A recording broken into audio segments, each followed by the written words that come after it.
கர்த்தருடைய பரிசுத்த நாமத்திற்கு ஸ்தோத்திரம் உண்டாவதாக. இந்த நாளிலே தலைப்பு பார்த்திருப்பீங்க, தேவையானது ஒன்றே. இல்லையா? Simple and powerful number. ரொம்ப சின்ன, அதே நேரத்துல வல்லமையுள்ள நம்பர் என்ன அப்படின்னு கேட்டா அதோடைய பதில் ஒண்ணுதான். ஏன் அப்படின்னா, நமக்கு தெய்வம் ஒரே தேவன், நமக்கு எல்லா காரியம் என்னது ஒரே கர்த்தரும், ஒரே விசுவாசமும், ஒரே ஞான ஸ்நானமும். அப்போ நமக்கு ஆண்டவர் சொல்றாரு எல்லாம் ஒண்ணு. மரியாதை பார்த்து சொல்றாரு தேவையானது ஒண்ணுதான். இல்லையா? இந்த வசனம் எல்லாருக்குமே உங்களுக்கு தெரியும். தெரிந்து ரொம்ப நிறைய இடத்துல நம்ம கேட்ட வசனங்கள் தான் தேவையானது ஒன்றே. எந்த இடத்துல வருது அப்படின்னா, லூக்கா 10ஆம் அதிகாரம் 42ஆம் வசனத்துல சொல்றாரு. ஆண்டவர் சொல்றாரு, இயேசு கிறிஸ்துவின் வாயால சொல்லப்பட்ட வார்த்தை தேவையானது ஒன்றே. அப்போ தேவையானது ஒன்றே அப்படின்னா, தேவை இல்லாதது மற்ற எல்லாம். அப்போ தேவையானது ஒன்று, மற்ற எல்லாமே என்னது தேவையில்லாதது. இததான் இன்னைக்கு நம்ம புரிஞ்சுக்கிறோம். இன்றைக்கு இந்த ஒரு 20-25 நிமிஷத்துல நம்ம புரிஞ்சுக்க வேண்டியது, தேவையானது ஒண்ணு, தேவை மற்றது எல்லாம் தேவை இல்லாதது. இப்போ கடந்த போன வாரம் சரியா நாம பேசின அன்னைக்குதான், வியாழக்கிழமை தான் அந்த ஆக்சிடென்ட் ஆச்சுன்னு நினைக்கிறேன். அந்த பிளைட் ஆக்சிடென்ட் கிட்டத்தட்ட ஒரு வாரம் ஆகியும் அதோடைய அந்த செய்தியின் சூடுகளோ, அந்த செய்தியின் காயங்களோ இன்னைக்கு வரைக்கும் என்ன பண்ணல, ஆறல. நியூஸ் சேனலை திறந்தாலும் அதுதான். இப்படி அப்படின்னு ஓடிட்டு இருக்கு. வாழ்க்கை ரொம்ப நிர்பந்தமான ஒரு சூழ்நிலையில எல்லாம் எந்த இடத்துல எப்படி லைஃப் இந்த அளவுக்கு ஒரு அன்சர்டனிட்டியா இருக்குமா அப்படிங்கிறத யாராலையும் என்ன பண்ண முடியல, யோசிச்சு பார்க்க முடியல. அப்போ அது கண்டினியூஸா அதுக்கப்புறம் பாத்தீங்கன்னா, கண்டினியூஸா இந்த மாதிரி நடந்துருச்சு, அந்த பிளைட்டை நிறுத்திட்டாங்க, இந்த பிளைட் ஏறும்போது பிரச்சனையாச்சு, இப்படியே கண்டினியூஸா வருது. ஒரு பக்கம் இஸ்ரேல் ஈரான் யுத்தம் நடந்துட்டு இருக்கு. யார் பக்கம் சரி, யார் பக்கம் தப்புன்னு பேசுறதுக்கு நமக்கு இப்ப நேரம் கிடையாது. ஆனா உயிர்கள் பலியாகி கொண்டிருக்கிறது. ஒரு பக்கம் ரஷ்யா உக்ரைன் யுத்தம் ஓடிக்கொண்டிருக்கு. இப்படியும் ஓடிக்கொண்டிருக்குது. ஆண்டவருடைய கோப ஆக்கினைகள் எல்லா இடத்துலயும் என்ன ஆகிட்டு வந்துட்டு இருக்குது. அப்போ இப்படிப்பட்ட சூழ்நிலையில ஆண்டவர் இன்னைக்கு உங்களை பார்த்து சொல்றாரு, தேவையானது ஒன்றே. பாருங்க, ஒருவேளை அந்த ஆக்சிடென்ட்ல எல்லாருமே யோசிச்சிருப்பாங்க, ஐயோ என்னுடைய பணம் போச்சு, என்னுடைய சொத்து போச்சு, என்னுடைய கனவுகள் போச்சு, எல்லாம் நினைச்சிருப்பாங்க. ஆனா ஒருவேளை ரட்சிக்கப்பட்ட ஒரு மகனோ, இல்ல ரட்சிக்கப்பட்ட ஆவிக்குள்ள அபிஷேகத்துல இருந்த ஒரு மகனோ அந்த பிளைட்ல இருந்ததா என்ன நினைச்சிருப்பான் தெரியுமா? பரவாயில்ல, இங்க மரித்தால் நமக்கு பரலோக வாழ்வு நிச்சயம். சேர்த்து வச்சிருந்த எல்லாம் போச்சு, குடும்பம் போச்சு, சொத்து போச்சு, எல்லாம் போச்சு.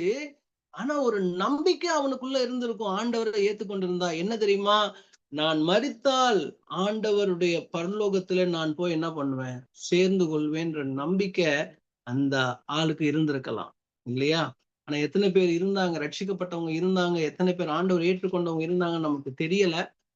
ஆனா இன்னைக்கு எல்லாருடைய வாழ்க்கை அந்த மாதிரி நிர்பந்தத்துலதான் இருக்கும். எப்போ என்ன நடக்கும்னு தெரியாது. ஆனா இன்னைக்கு மரித்தாலும் நம் பரலோகத்திற்கு செல்ல வேண்டும் என்பது மாத்திரமே நமக்கு என்ன பண்ணணும், மைண்ட்ல ஓடிக்கிட்டு இருக்கணுங்க. அதுதான் ஆண்டவர் சொல்றாரு, தேவையானது ஒன்றுதான். பாருங்க, ஆண்டவர் பெத்தானியாக்கு வராரு. பின்பு அவர்கள் ஒரு பிரயாணமாய் போகையில், லூக்கா 10ஆம் அதிகாரம் 36ஆம் வசனத்துல வர, அவர் பிரயாணமாய் போகையில் அவர் ஒரு கிராமத்தில் பிரவேசித்தார். அங்கே மார்த்தாள் என்னும் பேர் கொண்ட ஒரு ஸ்திரீ அவரை தன் வீடம் கேட்டுக்கொண்டாள்.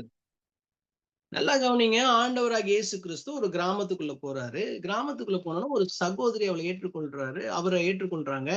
யார் அந்த சகோதரி? மார்த்தாள் தான் அந்த சகோதரி. யாருடைய வீட்டுக்குள் பிரவேசித்தார்? ஃபர்ஸ்ட் என்ட்ரி பண்ணது யாரு? ஆண்டவரை உள்ள சேர்த்தது? மார்த்தாள். அதற்கு பிறகு அவளுக்கு மரியாள் எனப்பட்ட ஒரு சகோதரி இருந்தாள்னு சொல்லி வசனம் சொல்லுது. அவள் இயேசுவின் பாதத்தருகே உட்கார்ந்து இருந்தாள். நல்லா கவனிங்க, மார்த்தாள் ஆண்டவரை கூப்பிடுறா வீட்டுக்கு. அவதான் கூப்பிட்டா. உள்ள வந்துட்டாரு ஆண்டவர். வந்த பிறகு இப்ப நம்ம வீட்டுக்கு ஒருத்தவங்க வந்தா நீங்க என்ன பண்ணுவீங்க?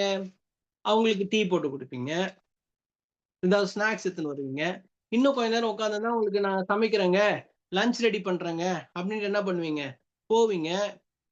கரெக்ட் தானே? நம்ம செய்யற காரியங்கள் தானே மார்த்தாலும் பண்ணாங்க. நீங்க இந்த வேதம் தெரியாத யாரோ ஒரு நபர்கிட்ட போயிட்டு இந்த கதையை நீங்க சொல்லுங்க. ஆண்டவராகிய இயேசு ஒரு வீட்டுக்கு வந்தாருங்க. வந்தோடனே அதுல 2 சகோதரிகள் இருந்தாங்க.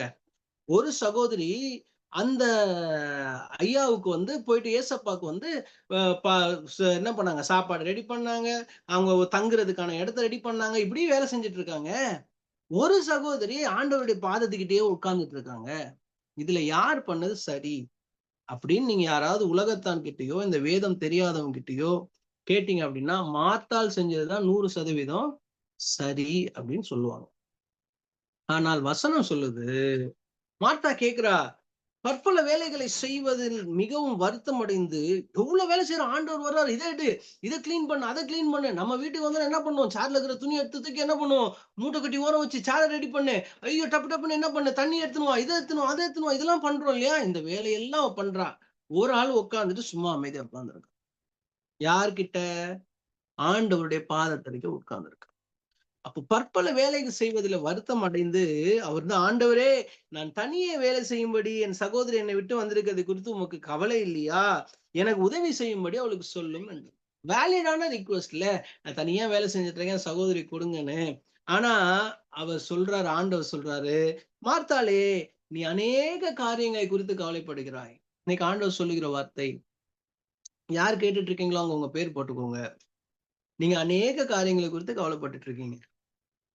என்ன ஆகும் என்னோட ஃபியூச்சர், என்ன ஆகும் என்னுடைய ஹெல்த், என்ன ஆகும் எனக்கு கல்யாணம், எப்படி என்னுடைய வாழ்க்கை இனிமே ஓடும், இந்த கடன் பிரச்சனை இருக்கு, இந்த சூழ்நிலை இருக்கு, இந்த குழப்பங்கள் இருக்கு, என்ன ஆகும்? ஆண்டவர் சொல்றாரு, நீ அநேக காரியத்தை குறித்து கவலைப்படுற. மாத்தலாமா, ரைட்டு அப்படிங்கிறா. ஆனா ஆண்டவர் 42 வசனத்தை சொல்றாரு, தேவையானது ஒன்று. மீட்டிங்ல தான் சொல்லியிருப்பேன், பக்கத்துல இருக்கவங்களை பார்த்து சொல்லுங்க, இப்ப சொல்லுங்க, உங்களுக்குள்ளே சொல்லிக்கோங்க, தேவையானது ஒன்றே, மத்த எதுவுமே தேவையில்லை. ஆண்டவர் லிட்ரலா அதுதான் சொல்றாரு. மத்த எதுவுமே தேவையில்லை. நீ என்னன்னாலாம் மனசுல நினைக்கிறீங்களோ அது எதுவுமே தேவையில்லை. தேவையானது ஒன்றுதான். அந்த தேவை என்னன்னா, தன் அவன் காலு கிட்ட உட்கார்ந்து இருந்தா பாருங்க, ஆண்டவருடைய பாதத்தடிக்கு உட்கார்ந்து இருந்தால் பாருங்க, அதுதான் தேவையான ஒன்று. ஏன் தெரியுமா அது தேவையான ஒன்று? ஏன்னா அது தன்னை விட்டு எடுபடாத நல்ல பங்கை அவள் தெரிந்து கொண்டாள். எல்லா காரியமும் ஒரு நாள் எடுபட்டு போயிடும். நம்ம சேர்த்து வச்சிருக்கிற பணம், நம்ம சேர்த்து வச்சிருக்கிற புகழ், நம்முடைய மரியாதை, இந்த காரியங்கள் எல்லாம் என்ன பண்ணிடும், ஒரு நாள் ஈடுபட்டு போயிடும். ஆனா ஆண்டவருக்குள்ளாய் நாம் சேர்த்து வைக்கிற காரியங்கள் ஒரு நாளும் ஈடுபடாது. ஆண்டவருடைய பாதத்திலேயே உட்கார்ந்து நாம் செலவு செய்கிற நேரங்கள் ஒரு நாளும் ஈடுபடாது. வசனம் சொல்லுது, இந்த என்றைக்கெல்லாம் இந்த பாதம் கழுவுகிற நிகழ்ச்சியை நம்ம சபையில நடத்துறோமோ, இந்த பெரிய வியாழன் அன்னைக்கெல்லாம் வந்து இப்ப நம்ம பார்ப்போம் இல்லையா, சபையில வந்து இந்த பாதம் கழுவுவாங்க இல்லையா, அந்த நாளை நம்ம என்னைக்கெல்லாம் செய்யறோமோ அன்னைக்கெல்லாம் இந்த மரியாதை நினைவு கூறுங்கள்ங்கிறாரு ஆண்டவர் வசனத்தை. பாருங்க, இதுதான் எடுபடாத நல்ல பங்கு. தன்னை விட்டு எடுபடாத பங்கு. இன்னைக்கு வரைக்கும் அந்த அந்த பங்கு என்ன ஆகல, எடுபடவில்லை. அப்போ ஆத்தாள் செஞ்சது சரியா இருந்தால், உலகத்தின் பார்வைக்கு அது சரியா இருந்தாலும், ஆண்டவரின் பார்வைக்கு, ஆண்டவருடைய பாதத்தருகே உட்கார்ந்து இருப்பது, ஆண்டவருக்காக ஆண்டவர்கிட்ட ஜெபம் செய்வது, வேதம் வாசிப்பது, இதுதான் தேவையான ஒன்று. வேற எதுவுமே தேவை இல்லைங்க. அப்ப நான் வேலைக்கு போக கூடாதா? அப்ப நான் சம்பாதிக்க கூடாதா? அப்ப நான் மற்ற காரியங்களை பார்க்க கூடாதா? என் பிள்ளை குட்டிகளை படிக்க வைக்க கூடாதா? எல்லாம் என்ன காரியத்தை பண்ணக்கூடாதா? அப்படின்லாம் கேட்டா இதெல்லாம் தானா வரும். முதலாவது தேவனுடைய ராஜ்யத்தையும் நீதியும் தேடுங்கள். அதுதான் தேவையான ஒன்று. அதை நீங்க தேடிட்டீங்க அப்படின்னா, மத்த எல்லாம் ஃபாலோ பண்ணி நாய்க்குட்டி மாதிரி பின்னாடி ஓடி வரணும். அதுதான் வசனம் சொல்லுது. இங்கிலீஷ் பைபிள்ல டிரான்ஸ்லேஷனும், நன்மையும் கிருபையும் உன்னை தொடரும். It will follow you. நீ எங்க போனாலும் அந்த நன்மையும் கிருபையும் என்ன ஆகும், உன்னை தொடர்ந்து வரும். பாருங்க, அப்போ ஆஹ் ஒரு இந்த இந்த இந்த எக்ஸாம்பிள் பார்த்துட்டோம் இல்லையா? இன்னொரு எக்ஸாம்பிள் பார்ப்போம். ஆபிரகாமுக்கு 100 வயசுல ஒரு பிள்ளை பிறகுறான், ஈசாக்கு அப்படின்னு பேர் வைக்கிறாங்க. ஆண்டவர் சொல்றாரு, அவனுக்கு ரொம்ப தேவையான ஒரு காரியம் அந்த ஈசாக். நல்லா புரிஞ்சுக்கோங்க. தேவைப்பட்ட ஒரு காரியம். ஏன்னா அவனுக்கு ஒரு சந்ததி இல்லை, அவனுக்கு ஒரு ஆண் மகன் ஒரு பிள்ளை இல்லாது இருந்தது. எத்தனையோ நகைப்புக்குள்ளாய் ஆபிரகாமும் சாராளும் போயிருப்பாங்க. இத்தனை காரியங்களுக்கு நடுவுல ஈசாக்கு பிறந்த பொழுது அவனுக்கு ரொம்ப தேவையான ஒரு காரியம் அவனுக்கு அந்த நாளில என்ன அது கிடைத்தது. அப்போ ஆண்டவர் சொல்றாரு, உன் ஏகசுதனும் உன் நேசகுமாரனும் ஆகிய ஈசாக்கை எனக்காக பலியிடு. பாருங்க, யோசிங்க. அவனுக்கு ரொம்ப தேவையான காரியம் இந்த ஈசாக்கு. அவன்கிட்ட பணம் இருந்தது, புகழ் இருந்தது, எல்லாமே இருந்தது. அவன் ஏற்கனவே பணக்காரன் தான். ஃபர்ஸ்ட் தடவையே ஆண்டவர் என்ன சொல்றாரு, நீ உன் தகப்பன் தேசத்தையும் உன் ஜனத்தாரையும் விட்டு நீ என்ன பண்ணு, நான் காண்பிக்கும் தேசத்துக்கு போன்னு சொன்னோன்னே எல்லாத்தையும் விட்டுட்டு தேவையானது எனக்கு ஆண்டவர் மட்டும்தான் அப்படின்னு சொல்லிட்டு என்ன பண்ணார் ஆபிரகாம் வந்தார். மறுபடியும் ஒரு டெஸ்ட் வைக்கிறார்.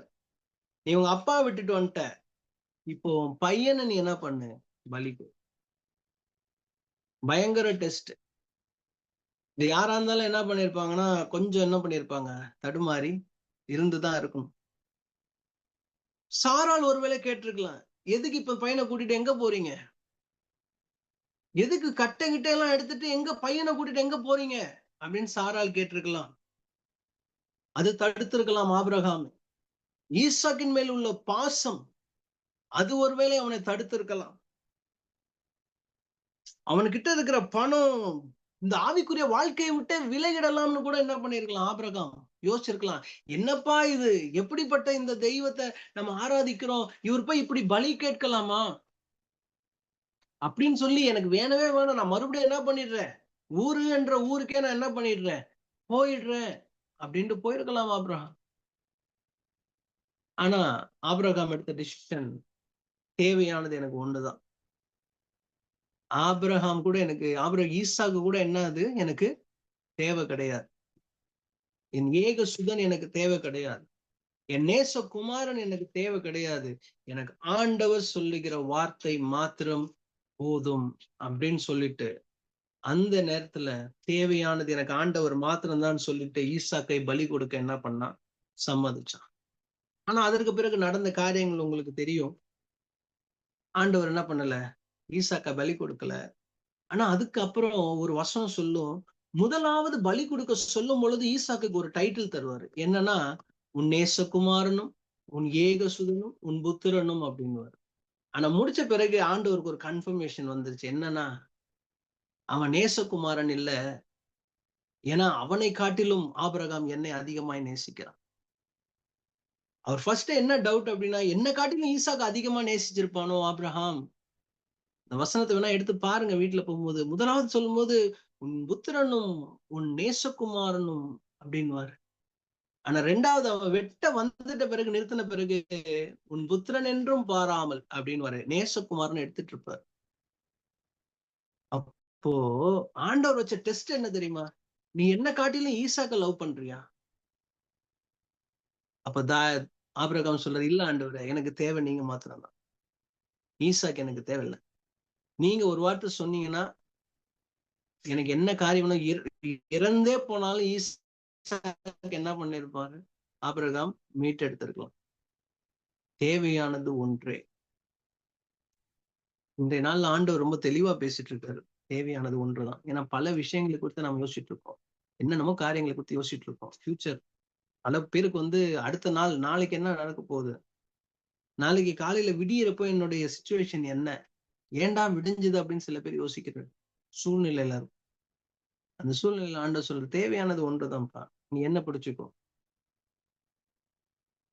என்ன காட்டிலும் வேற யாரையாவது எனக்கு முன்னாடி என்ன பண்ணிடாத, வச்சிடாத. என்ன நீ ஃபர்ஸ்டா வச்சினா மத்த எல்லாம் சேர்ந்து வரும். நல்லா ஞாபகம் வச்சுக்கோங்க. எத்தனை ஜீரோ இருந்தாலும் அதுக்கு முன்னாடி ஆண்டவர் இருந்தாதான் அதுக்கு 1,00,000மோ 1,00,00,000 மதிப்பு. நீங்க முன்னாடி எதை வச்சுட்டாலும் ஆண்டவர் தூக்கி கடைசியா வச்சீங்கன்னா அதுக்கு மதிப்பே கிடையாது. ஆண்டவர் தேவையானது ஒன்றுதான். ஒன்றாகிய மெய்தேவனாகிய இயேசு கிறிஸ்து தான் உங்களுக்கு தேவை. அந்த தேவையான ஆண்டவரை நீங்கள் முன்னாடி கண் முன்னால் நிறுத்துவீர்கள் என்றால் மற்ற காரியம் எல்லாம் ஆட்டோமேட்டிக்கா வரும். உங்களுக்கு வேலை வரும், உங்களுக்கு சரியான நேரத்துல எல்லா காரியங்களும் நடக்கும், உங்களுக்கான ஆசீர்வாதங்கள் வரும், எல்லாமே வரும். ஆனா தேவையானது ஒன்று. பாருங்க, யோபு வசனத்தை எடுக்க வேணாம், உங்களுக்கு எல்லாருக்கும் இந்த கதை தெரியும். ஊத்ஸ் என்னும் தேசத்திலே யோபு என்னும் பேர் கொண்ட ஒரு மனிதன், நான் உத்தமனும் சன்மார்க்கனும் தேவனுக்கு பயந்து பொல்லாப்புக்கு விலகுகிறவனுமா இருந்தான். எப்பேற்பட்ட ஒரு நல்ல ஒரு சர்டிபிகேட் பாருங்க. ஊத்ஸ் என்னும் தேசத்துல அவன் உத்தமனும் சன்மார்க்கனும் தேவனுக்கு பயந்து பொல்லாப்புக்கு விலகுகிறவனுமாய் இருந்தான். அப்படிப்பட்ட ஒரு யோபுக்கு அப்படியே நீங்க படிச்சு பாத்தீங்கன்னா தெரியும், இத்தனை 7000 மாடுகளும், இத்தனை ஆடுகளும், இத்தனை ஒட்டகம், இத்தனை கழுதை. வசனம் சொல்லுதும் கிழக்கத்தி புத்திரரில் பெரியவனாய் இருந்தான் அப்படின்னு வசனம் சொல்லும். எப்பேற்பட்ட யோபு திடீர்னு அவன் கிட்ட இருந்த, நீங்க ஒருத்தனை எப்படி அனலைஸ் பண்ணலாம்? ஒரு கிராமத்துல ஒருத்தன் 15-20 மாடு வச்சிருந்தான் அப்படின்னா ஒரு பெரிய ஆள். 20-25 மாடு வச்சிருக்காருங்க, ஒரு பெரிய ஆளுங்க. 7000 மாடு, 8000 ஆடு இப்படி வச்சிருந்த யோபுவை எப்படி மதிச்சிருப்பாங்க? அப்படிப்பட்ட ஒரு ஆளு திடீர்னு வசனம் சொல்லுது, ஓடி ஓடி ஒவ்வொரு ஆளா சொல்றான், எப்பா ஆடு செத்து போச்சு. அடுத்து இன்னொருத்தன் வரான், மாடு செத்து போச்சு. இன்னொருத்தன் வரான், ஒட்டகம் செத்து போச்சு. அடுத்து வரான், கழுதை செத்து போச்சு. சரி மிருகம் தான் போச்சு அப்படின்னா அடுத்து இன்னொருத்தன் வரான், உன் குமாரனும் குமாரத்தைகளும் செத்து போச்சு. பாருங்க, ஒரே நாள் டோட்டல் சாம்ராஜ்யம் முடிவுக்கு வந்ததுங்க. டோட்டல் யோபுவுடைய சாம்ராஜ்யம் என்னாச்சு?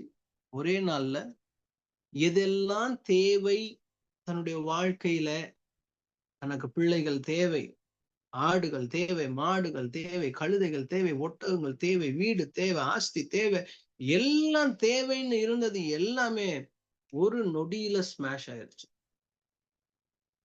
Life is uncertain. ஒரு நொடியில என்ன ஆயிடுச்சு? ஸ்மாஷ் ஆயிடுச்சு. அந்த நேரத்துல அவங்களுடைய மனைவி வராங்க. மனைவி சொல்றாங்க, இப்படி ஒரு வாழ்க்கை நீ வாழணுமா யோபு? தேவனை தூஷித்து என்ன பண்ண? ஜீவனை விட்டுடு.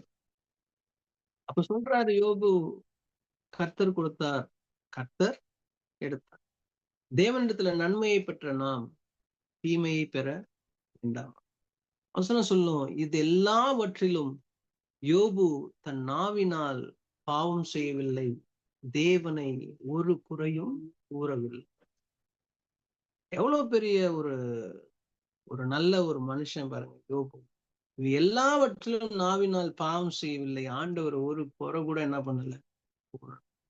ஏன்னா யோபுக்கு தெரியும் தேவையானது ஒண்ணுதான். அது 7000 மாடு போனாலும் பரவாயில்ல, ஆடு போனாலும் பரவாயில்ல, நான் விடக்கூடாத ஒரு ஆள், என்னிடம் இருந்து வெளியே போகக்கூடாத ஒரு ஆள் என் ஆண்டவராகிய இயேசு கிறிஸ்து. அவர் இருந்தா நான் மத்த எல்லாத்தையும் மீட்டு எடுத்துருவேன். அவர் என் கூட இருந்தாருன்னா எனக்கு கிட்ட இருந்து வெளியே போன எல்லா காரியத்தையும் நான் என்ன பண்ணிடுவேன்? மறுபடியும் கொண்டு வந்துருவேன். ஆனா இத்தனை ஆடு, இத்தனை மாடு இருந்து நான் ஆண்டவரை விட்டுட்டேன்னா அது வேஸ்ட். அதான் சொன்னேன், முதலாவது ஆண்டவரை வச்சிடணும், மத்ததெல்லாம் பின்னாடி வரும். நம்ம மத்தது எல்லாத்தையும் வச்சுக்கிட்டு ஆண்டவரை கடைசியா தேடணும்னா அது யோபுக்கு தெரியும், ஆண்டவர் என் கூட இருந்தா போதும்பா. மனைவி சொல்ற, ஜீவனை விடுங்கன்னு. பைத்தியக்காரி பேசுறது போல பேசாது. உனக்கு தெரிஞ்சது அவ்வளவுதான். உலகத்தின் பார்வைக்கு தெரியும், டே டே டே வேலைக்கு போகணும்டா, டே டே படிக்கணும்டா, டே இந்த மார்க் எடுக்கணும்டா, அந்த மார்க் எடுக்கணும்டா. நீ ஜெபம் பண்ணா மத்த செய்யறது எல்லாமே வேஸ்ட். ஜெபம் பண்ணிட்டு ஆண்டவருடைய பாதத்தருகே உட்கார்ந்துட்டு போய் படிக்க போனீங்கன்னா அது ஆசீர்வாதமா இருக்கும். ஆண்டவருடைய பாதத்தின் கீழே உட்கார்ந்துட்டு அதுக்கப்புறம் நீ போயிட்டு வேலைக்கு போனீங்கன்னா அது ஆசீர்வாதமா இருக்கும். ஆனா இதை விட்டுட்டு நம்ம உலகத்தின் காரியங்களுக்குள்ள நாம போயிட்டோம் அப்படின்னா, ஆண்டவர் அப்புறமா வச்சுட்டு உலகத்தின் காரியத்துக்குள்ள போயிட்டோம் அப்படின்னா இது எல்லாமே. அடுத்து 3வது பவுலை குறித்து பார்த்து நம்ம முடிச்சிடலாம். சவுல் என்கிறவன் பவுலாய் மாறுகிறான். அந்த பவுலை குறித்து நம்ம பேசுகிறோம். பாருங்க, கிட்டத்தட்ட ஒரு பிரதம மந்திரி மாதிரியான ஒரு ரோல். ஏன்னா he got a rights. அவர் வந்து ஒரு லெட்டர் வாங்கிட்டு வராரு, நான் வந்து கிறிஸ்தவர்களை என்ன பண்ண போறேன், அழிக்க போறேன்.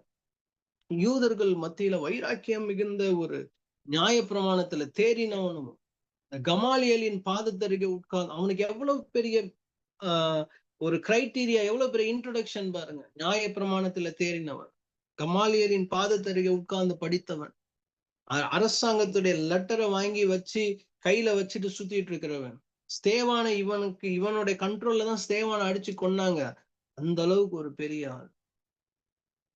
ஆனா ஒரு கட்டத்துல சொல்றாரு, என் ஆண்டவருக்காக நான் இவை அனைத்தையும் நஷ்டமும் குப்பையும் என்று எண்ணினேன். பவுலுக்கு தெரியுது தேவையானது ஒண்ணுதான், இந்த படிப்பு தேவையில்லை. அவர் நினைச்சிருந்தா அந்த காலத்திலேயே பெரிய சம்பளத்தை வாங்கியிருக்கலாம். அவ்வளவு திறமைசாலி, அவ்வளவு ஞானவான்.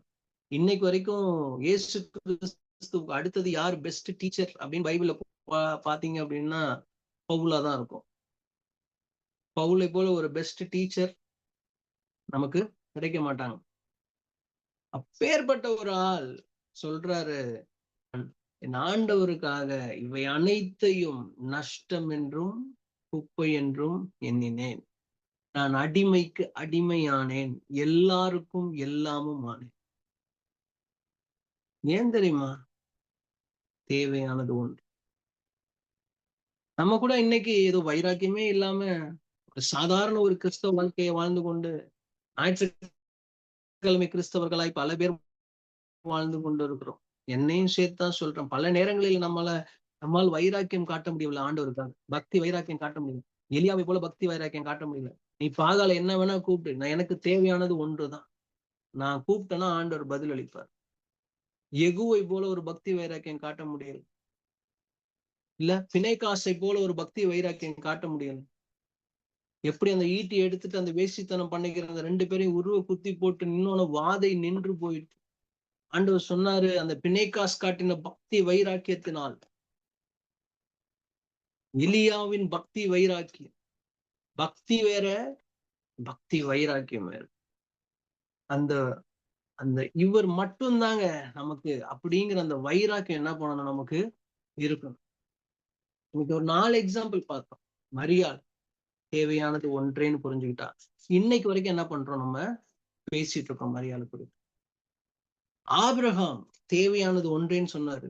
இன்னைக்கு வரைக்கும் விசுவாசிகளின் தகப்பன் யாருன்னு கேட்டா Abraham. Not only for Christians, இஸ்லாம் மதத்திலும் இப்ராஹிம்ங்கிறவரு இன்னைக்கு வரைக்கும் என்ன ஆகுறாரு, மதிக்கப்படத்தக்கவரா இருக்கிறார். யூத மார்க்கத்திலையும் ஆபிரகாம் தகப்பனா இருக்கிறார், கிறிஸ்தவ மார்க்கத்துக்கும் ஆபிரகாம் தகப்பனா இருக்கிறார். பாருங்க, கிட்டத்தட்ட 3 மதத்திற்கும் ஆப்ரஹாம்ன்ற ஒரு ஆள், ஆப்ரஹாமிக் ரிலீஜியன் தான். இந்த 3த்துக்கு பேரே என்னது, ஆப்ரஹாமிக் ரிலீஜியன் அப்படின்னு சொல்லுவாங்க. அப்போ எடுபடாத நல்ல பங்கு என்னன்னா, இதுதான் எடுபடாது. எவனோ வாழ்ந்தான்ல அந்த சூழ்நிலையில. அந்த காலகட்டத்துல ஆபிரகாமோட சேர்ந்து எத்தனையோ லட்சம் பேர் வாழ்ந்திருப்பான்ல. ஆனா இன்னைக்கு வரைக்கும் எடுபடாத நல்ல பங்கை யார் தெரிந்து கொண்டா? அந்த ஆபிரகாம் தெரிந்து கொண்டார். இன்னைக்கு வரைக்கும் பவுல்